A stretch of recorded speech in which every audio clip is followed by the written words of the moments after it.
Welcome everyone to this quick webinar on the European elections and specifically on how do we get out the votes in the next European elections. So as you probably know, they take place the 23rd until the 26th of May, so this is really next week.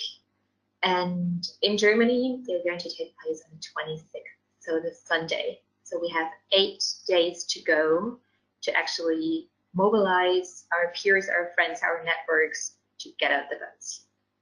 So today I'm just going to walk you through the why this is even important, what did we learn from the research, and how can we deliver on the lack and the gaps of information which we were finding out about in our research phase. So this webinar is done by VoteEuropa, a transnational campaign. So why do we actually need to get out the votes? I think this is something which is concerning the minds and the thoughts of a lot of people right now. It's the rise of the right wing. So we see the election results of 2014 on the side. And we can see that 2014, we have the SD, the Socialist and Democrat, on the 3rd place. And now looking at the projection of 2019, we can see that the political landscape gets a bit more scattered. So we have the Five Stars group and the Brexit Party coming up. We have Salvini's European Alliance coming up. And these are the projections of the parties who are going to be the most voted for in each of the countries. So we can clearly see that there is a right-wing shift, also with the European conservatives and reformists, which are also clearly on the rise. So this is something which worries us all. And when we look at who is actually voting, who goes to the polls, we can see a very interesting picture. So the voter turnout in Germany 2014 at the European elections was 48%. This is really low in comparison to the national elections. For example, 2017, we see 72.2% as the overall voting turnout in Germany. But it even gets more desperate when we look at the voter turnout of young voters. So we define young voters at 18 to 24 years old.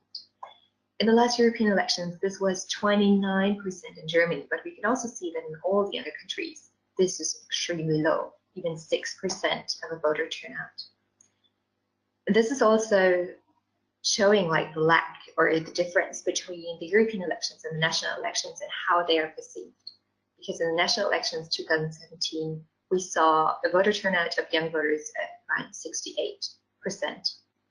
Which is clearly way higher. So we see young voters can actually vote, they just don't go that much to the European elections. However, there is another very interesting group, which is very particular to the European elections. It's the group of mobile voters. Mobile voters are union citizens, so they have the European citizenship, but they reside in another member state. So it might be that they have 1 or 2 citizenships and residing in another state. And this is actually quite a big group. So in Germany, this makes up about 6% of all the voters who can go to the European elections. And if we calculate a little bit, then we can see that they could actually make 5 seats of the European members of parliament coming from Germany. So this is quite a power this voting group holds. But what we see is that mobile voters are hardly registered. So at the moment, it's around 5% of mobile voters who can actually go vote in Germany, because you need to register first. And the voter turnout is extremely low. So this is estimated to be under 10%, although we don't have very reliable data about it. So this makes us wonder, how can we bring these 2 voting groups to the polls? And that's why we started the campaign VoteEuropa. VoteEuropa runs in 8 countries. So it runs in Italy, in Greece, in Poland, in Denmark, in the Netherlands, in Belgium, and in Germany. And in each of the countries, we have one person focusing on a target group within this spectrum. In Germany, we are focusing as a first group on the 25 to 35 years old mobile citizens, so the union citizens. And as a second target group, we have the 18 to 30 years old pro-migration youth.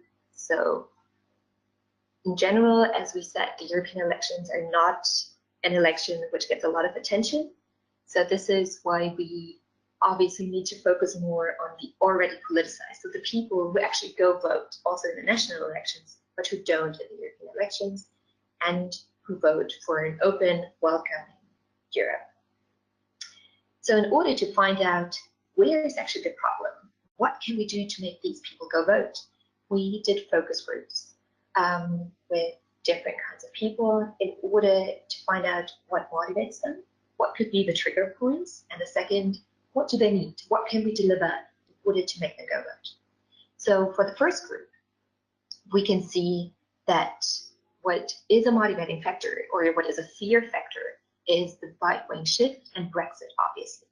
Because these people experience the freedom of movement in Europe as they move from one country to the other.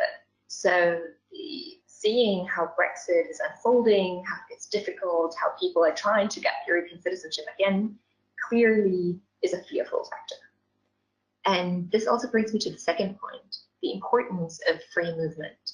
So this is really one thing which defines also their lives. So usually they go back and forth relatively often, or they still have family in one other member state. So this is a very European reason. And as a third, in terms of policy, the topic of employment and the education opportunities is really important. So kind of as a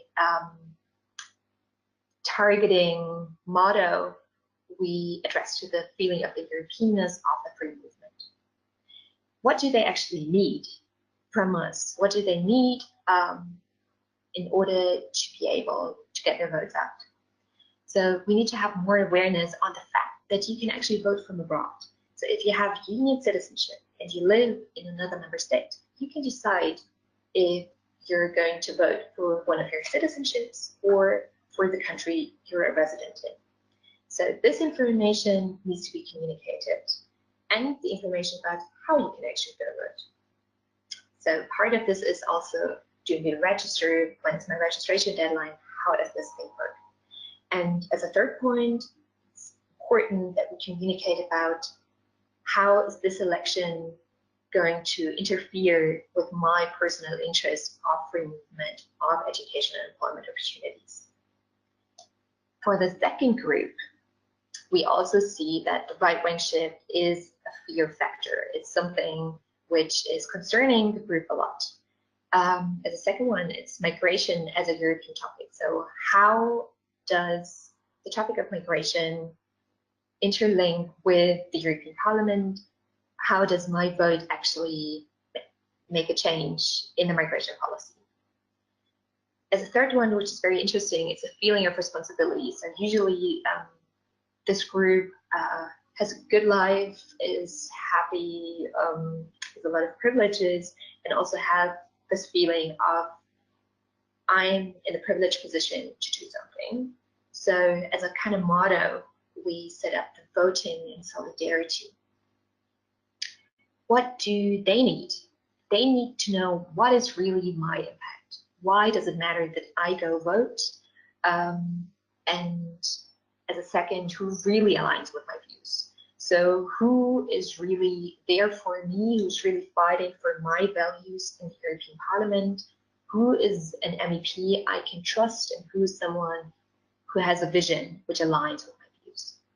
And as a third point, on a more technical side, it's giving information to voting by post, because I think that's also a factor why a lot of people don't go vote, because it's on this specific Sunday and you need to be there, you need to be in the polling station. But in Germany, we do have the option of voting by post. So as we have now seen, these are the gaps of information. So now I would like to walk you through on exactly the snippets of information which could fill these gaps. So we will give information on who can vote and how can I vote, on what do we vote for actually, and where do I find information, which resources can I share with my networks. So as said, the elections are taking place all over the European Union in the different countries from the 23rd until the 26th of May. So election law is confined to the national states. In Germany, we vote on May 26th. Who can vote? In Germany, all union citizens above 18. And as said, either for their country or countries of citizenship or for their country of residence. However, Germany, the registration deadline already passed, was the 5th of May. So everyone of the mobile citizens who didn't register for the German list are now going to vote for their country or countries of citizenship. How can you actually go vote? So if you're registered for the German list, as that, you vote by post. Everyone received a letter by the election organization. On this letter, you have a little number and you find a link. You go online, follow the link, type in the number, type in the address you actually live in, and the papers, the election papers, are going to be sent to you. You make the cross at home. You can sit patiently, take your time, but send them back before the 23rd. That's the safest, I think, because on the 26th, they need to be there 6 o'clock p.m. latest. If you're actually in the city you're in, you can also just give them to the polling station as soon as you're ready. Or you just go directly on Sunday to your local polling station. The address of that should also be indicated on the letter you got. So for the ones who vote abroad, so for the mobile citizens, we're now going to vote for, let's say, I have Romanian citizenship and I live in Germany. So I can now vote abroad for the Romanian list. Usually, or in the Romanian case, I can go to the embassy, which is closest to me, and just bring my ID or passport. For some countries that differs, for example, for Poland, and there I need to look a bit more detail into it. And I can show you with another tool how this is going to look like. But usually, your embassy is your polling station. So what do we actually vote for? So we vote for the European Parliament. This is in this triangle, one of the legislative powers, same as the ministers, but these are also voted for in the national elections. So these two are directly voted for, and the European Parliament then votes the European Commission into office. We vote for national parties. So there is nothing new which is expecting us on the voting sheet from the debates and from the political atmosphere situation. We should know most of the parties on the sheet. This year in Germany, we have over 40 parties, so feel free to look into the long list. These national parties are then organized in European fractions in the European Parliament. So for example, here within the Socialists and Democrats sit SPD. Germany holds the most seats in the European Parliament. It has 96 seats, so your vote really matters a lot because you are voting for the most seats if you're voting for Germany.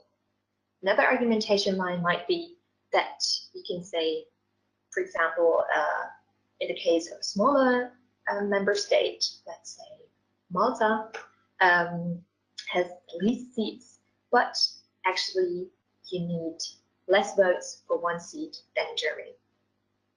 So as a quick side information, you need approximately over 300,000 votes for one seat. So this was a lot of information, and obviously we can't have this on our minds all the time. So what we can do is give the resources to the people. How to vote in the EP19 elections. There's a great web page, it's called Space EU 2019. We can check it out later together. And there we can find out, how do I vote when I have a different citizenship than my country of residence? How does it even work?